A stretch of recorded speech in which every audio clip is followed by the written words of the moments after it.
Ulfriind, Lord Reginald Ulfriind. Reigning King of Hemrage City since 35 ND, first King of Hemrage under the Palace era.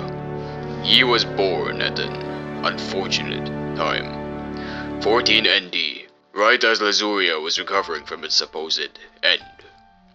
His mother died giving birth. His father took his own life shortly after. Ulfriind was left alone, struggling to survive in a city that could barely keep itself afloat. During his time of crisis, he witnessed many alike perish to food deprivation, substance abuse, or simply turn to a life of crime and evil. But he was different. He did not want to join them, no, he wanted to save them.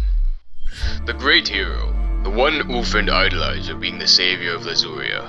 He too saw this difference and gave him refuge in his house of obsidian. From this young age he began to learn from the great hero, training to become his greatest prospect. But come 31 ND, the assassination of the great hero marked a major change in the way Levaslier was ruled. Each individual region would now have its own lord. Ulfriind was designated the first King of Hemrage, with the task of maintaining peace and order within the region. He would, however, prove that he could accomplish much more, as he essentially single-handedly brought Levaslier back up to its feet. It is because of his smarts that he is where he is today. In council meetings, he does not request action, he demands it. He pins you in corners and makes you choose between a selection of options he picked himself, all of which cannot be refused. His mind works on a different frequency.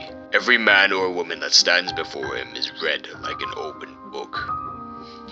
Now, it is no secret that he and I are like brothers. Ever since he took me in, I have been training to be a sword while he has been the pen. This does cause a disparity in our methods when it comes to dealing with Sakura, as I am not one that prefers finding compromises for a peaceful solution.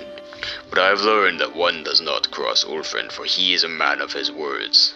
He has an uncanny ability of doing exactly what he says he will do, even when it involves seemingly random chance.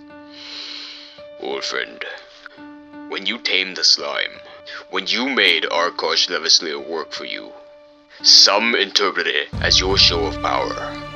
Others interpret it as you colluding with the slimes. Which was it? Because now Arkosh Levaslier is gone, and the Ender may have returned. Is this part of your plan? A grand scheme to bring back the Ender and take them down yourself so you could be regarded as the second great hero? I trust him. I trust in his methods and his plans. I trust him because I know he hasn't spent the past 36 years conditioning me to be his pawn. Everything he has done has been for the benefit of Levaslier, and I have no doubt he will guide us through the upcoming fire. All I want to do is understand the way he ticks.